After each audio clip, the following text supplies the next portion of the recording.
আউযু বিল্লাহি মিনাশ শাইতানির রাজিম। আসসালামু আলাইকুম ওয়া রাহমাতুল্লাহ। অনেকে হজে যান, অনেক দুর্নীতিবাজ, দুষ্কৃতিকারী, দেশের জন্য যারা অসফলকাম নেতা এবং কর্মী, তারা বড় বড় গুনাহগার হজে যেয়ে মনে করেন যে কাবার পাথর যদি চুমা যায় তাহলে সমস্ত গুনাহ ওই পাথর চুষে নেয়। কথাটি কোরআনের দৃষ্টিতে কি সত্যি? মানুষের উপর প্রকৃতপক্ষে এই সব কথাগুলি মান্য করা অপরিহার্য না অন্য কিছু? মূর্খ সমাজের মধ্যে তাদের ভ্রান্ত ধার্মিকরা কাবা শরীফের যে কালো পাথরের ব্যাপারে মতবাদ প্রচার করেছে, এই পাথর চুম্বন করলে সকল গুনাহ চুষে নেয়, ভ্রান্ত ধার্মিকদের কমার্শিয়াল বক্তৃতা দানকারীরা এসব কথা প্রচার করেছে।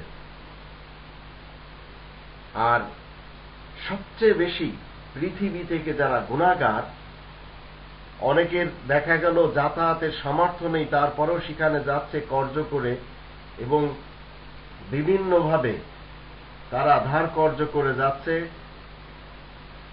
শুধু এই কারণে যে এরা সবাই গুনাহগার। এদের যাওয়ার আসল উদ্দেশ্য হলো যে গুনাহ সেখানে গেলে মাফ হয়ে যায়, এই মতবাদ নিয়ে। কাবার চারিপাশ হতে যারা গুনাহগার মানুষ তারা সেখানে যাচ্ছে, সুদখোর, ঘুষখোর, দুর্নীতিবাজ সরকারি অফিসার, ফাসাদ সৃষ্টিকারী যোদ্ধা সৈনিক, লোক ঠকানো, শ্রমিকদের ঠকানো পুঁজিবাদীরা, এরা সবাই সেখানে যেয়ে মনে করছে যে যদি পাথর চুমা যায় তাহলে দুনিয়াতে গুনাহ সব চুষে নেবে, পরকালে রাসূলের সুপারিশ পাওয়া যাবে। আর রাসূলের কাছে যে তাদের ধারণা মতে তারা মদিনাতে যে রাসূলের কাছে প্রার্থনা করেন যে রাসূল এসেছিলাম, পরকালে আমাকে আপনি ভুলবেন না। আবার অনেকে নিজেদের নামের সাথে হাজি ডিগ্রিটি লাগানোর জন্য, এই উপাধি লাগানোর জন্য সেখানে যান। গণতন্ত্র বিশ্বাসী, সমাজতন্ত্র বিশ্বাসী, রাজতন্ত্র বিশ্বাসী এই সব লোকগুলিও, যারা কমিউনিজম বিশ্বাসী, সোশ্যালিজম বিশ্বাসী, তারাও যাচ্ছে সেখানে হজের জন্য। তো ইসলাম সম্পূর্ণরূপে কোরআনে রয়েছে। এই কোরআনের বাহিরের কোনো মতবাদকে ইসলাম পছন্দ করে না। আর এই কোরআনে কোথাও লেখা নেই কাবার পাথরকে চুমা দিতে হবে আর চুমা দিয়ে গুনাহকে নিষ্পত্তি করতে হবে। কোরআন 3 নম্বর সূরা আল ইমরানের 97 নম্বর আয়াতে বলছে, ওয়ালিল্লাহি আলান নাসি হিজ্জুল বাইতি মান ইসতাতা ইলাইহি সাবিলা। যাদের মক্কায় আসা যাওয়া যাতায়াতের খরচপাতি রয়েছে তারাই কেবল সেখানে যাবে। আর যাওয়ার অর্থ হলো সেখানকার নিয়ম নীতি সবকিছু দেখে এলাকায় এসে প্রতিষ্ঠিত করবে। আল্লাহ তাআলার দাবি তাদের উপরেই। আর যারা অংশীবাদী মুশরিক, তাদের ব্যাপারে আল্লাহ রাব্বুল আলামিন বলছেন, আমরা যদি 9 নম্বর সূরা আত-তাওবা এর আয়াত নম্বর 28 দেখি, এখানে আল্লাহ বলছেন,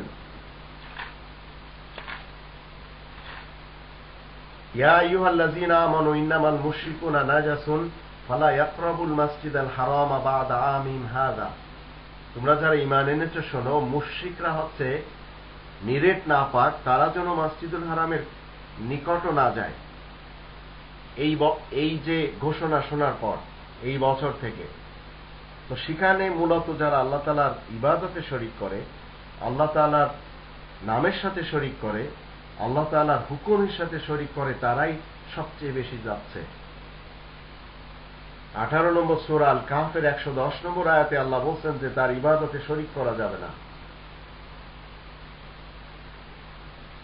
17 নম্বর সূরা বানী ইসরাঈলের 110 নম্বর আয়াতে আল্লাহ বলছেন যে আল্লাহকে অনারব কোন নামে ডাকা যাবে না। 18 নম্বর সূরা আল কাহফের 26 নম্বর আয়াতে আল্লাহ বলছেন যে আল্লাহ তাআলার হুকুমে কাউকে শরীক করা যাবে না। 28 নম্বর সূরা আল কসাসের 85 নম্বর আয়াতে আল্লাহ বলছেন ইন্নাল্লাযী ফারাদা আলাইকাল কোরআন, তোমার উপরে এই কোরআন আল্লাহ ফরজ করেছেন।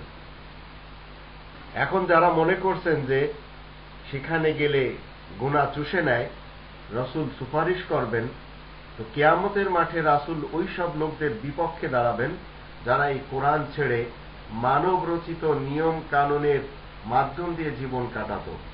তাই রাসূল বলছেন, ওয়াকালা রাসূলু ইয়া রাব্বি ইন্না কওমি ইত্তাখাযু হাযাল কুরআনা মাহজুরা। রাসূল বলবেন, হে আমার রব, নিশ্চয়ই আমার কওমের লোক এই কোরআন ছেড়ে জীবন কাটিয়েছিল। তো মুসলিমরা কখনো ভ্রান্ত মতবাদ নিয়ে চলে না। যারা মনে করে হজরে আসওয়াদ চুমা দিলে গুনাহ চুষে নেয়, এটা নিতান্তই একটি ভ্রান্ত মতবাদ মানুষের। তবে মুসলিমদের এমন মতবাদ কখনো আসে না এবং এই মতবাদ তারা মানে না। হজরে আসওয়াদ থেকে মুসলিমরা তওয়াফ যে করতে হয়, সে তওয়াফ স্টার্ট করে আর সেখানে এসে শেষ করে, এভাবে 7 বার চক্কর তারা লাগায়। এটাই মূলত হজরে আসওয়াদের উদ্দেশ্য।